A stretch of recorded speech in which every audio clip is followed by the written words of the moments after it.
আসসালামু আলাইকুম everyone, welcome back to my channel my family ব্লগে। আমি ডালিয়া। সবাইকে আবার নতুন এপিসোডের জন্য আমন্ত্রণ জানাচ্ছি। আমার নতুন এপিসোডে আজকে 2 মিনিটের নাস্তা রেসিপি আপনাদের তৈরি করে দেখাবো। আমার আজকের নাস্তার রেসিপি একটা ডিম দিয়ে ঝটপট একটা রেসিপি তৈরি করে ফেললাম। আত্মীয় স্বজন আসলে আপনারা নাস্তা দিতে পারেন, কিংবা আপনি চায়ের সাথেও বিকেলে এই রেসিপিটা শেয়ার করতে পারেন। তো চায়ের সাথে এই রেসিপিটা অনেক মজা লাগবে কিন্তু, যদি আপনি তৈরি করে খেতে পারেন। তো চলুন দেখা যাক। তো এখানে আমি 1 কাপ পরিমাণ চিনি নিয়েছি, আর এই চিনির ভিতরে আমি এখন ডিমটা ফেটে দিয়ে দিব। চিনির সাথে ডিমটা ভালো করে মিক্সড করে নেব। এই যে দেখুন, আমি ডিমটা চিনির ভিতরে দিয়ে দিলাম। তো এখন আমি এই চিনিটা আর ডিমটা সুন্দর করে ফেটে নিব, একদম চিনিটা গলে যাবে।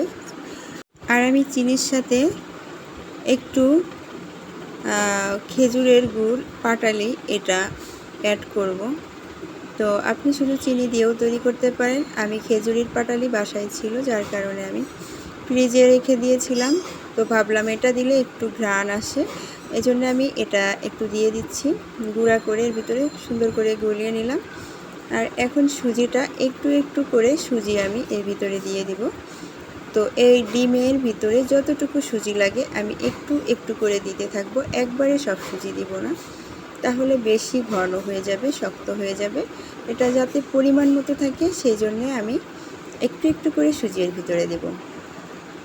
এই পর্যায়ে দেখুন, আমি সুজিটা একটু দিয়ে নেড়ে চেড়ে আবার একটু সুজি দিচ্ছি। এর সাথে ভালো করে মিক্সড করে নিতে হবে, ডিমের সাথে ভালো করে একটা মিক্সড করে নিতে হবে। তো এ পর্যায়ে আবার আমি দিয়ে হাত দিয়ে ভালো করে নেড়ে নেব।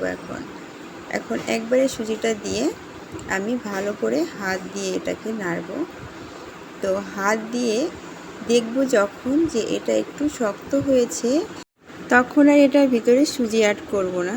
তো এখন আর সুজি এর ভিতরে দেব না, যতটুকু দিয়েছি তো এটুকুই হবে। এখন খামিরটা একটু শক্ত হয়ে গেছে, এখন আমি গোল গোল করে এটা ডিজাইন করে তেলে ভেজে ফেলব। তো তৈরি হয়ে যাবে বিকালের নাস্তাটা। আমরা প্রতিদিন বিকালে নাস্তা করি, এই সাধারণ জিনিসগুলো দিয়ে আমরা বিকালে নাস্তা করতে পারি। খুব সহজেই বাসায় যেগুলো আছে এগুলো দিয়েই কিন্তু এই নাস্তাটা তৈরি করা যায়। তো দেখুন, আমি এইভাবে এখন গোল করে নিচ্ছি। এখন এর উপরে আমি ছুরা দিয়ে সুন্দর করে ডিজাইন করে নেব। তো আমি এইভাবেই সবগুলো বানিয়েছি। এইভাবে ছুরা দিয়ে এখন উপরে সুন্দর করে নিচেই 2 পাশেই ডিজাইন করতে হবে। তো একটু মোটা করতে হবে, মিডিয়াম সাইজের। বেশি মোটা করলে আবার ভিতরে কিন্তু কাঁচা থাকবে। মিডিয়াম সাইজে করতে হবে, 2 পাশে যেন ডিজাইন করা যায়। ডিজাইন 2 পাশে না করলে তো ভালো লাগবে না, এই 2 পাশে ডিজাইন করবেন আর একটু ভালো করে ভেজে নেবেন। তো এই পর্যায়ে আমি চুলায় গেলাম, আর তেলটা গরম করে তারপরে আমি সবগুলা দিয়ে দিছি একবারে। তো দেখতে পাচ্ছেন সুন্দর, কি সুন্দর কালার আসছে, আর এগুলো একটু ফুলে ফুলে উঠবে। অনেক মজাদার এই নাস্তাগুলা। তো একদম বিস্কিটের মতো দেখতে, অনেক মজা লাগে। এটা হলো সুজি দিয়ে ডিম দিয়ে পিঠা তৈরি করলাম। তো এই পিঠাগুলো কিন্তু সবাই তৈরি করতে পারবেন খুব সহজেই। তো দেখতে পাচ্ছেন কি ইয়ামি লাগছে। চায়ের সাথে কিংবা আপনার বাসায় কোনো আত্মীয় স্বজন আসলে আপনি কিন্তু খুব সহজে এই পিঠাটা তৈরি করে তাদের দিতে পারবেন। বাসায় যখন কিছু না থাকবে তখন কিন্তু এই জিনিসটা সবার বাসায় থাকে, তাই না? একটা ডিম, সুজি, চিনি সবার বাসায় কিন্তু থাকে। তো এটা দিয়ে কিন্তু সুন্দর একটা নাস্তা তৈরি করা যায়। তো আজকে আমি এই নাস্তাটা তৈরি করে আপনাদের দেখালাম। আপনারা নিশ্চয়ই এটা ট্রাই করে দেখবেন।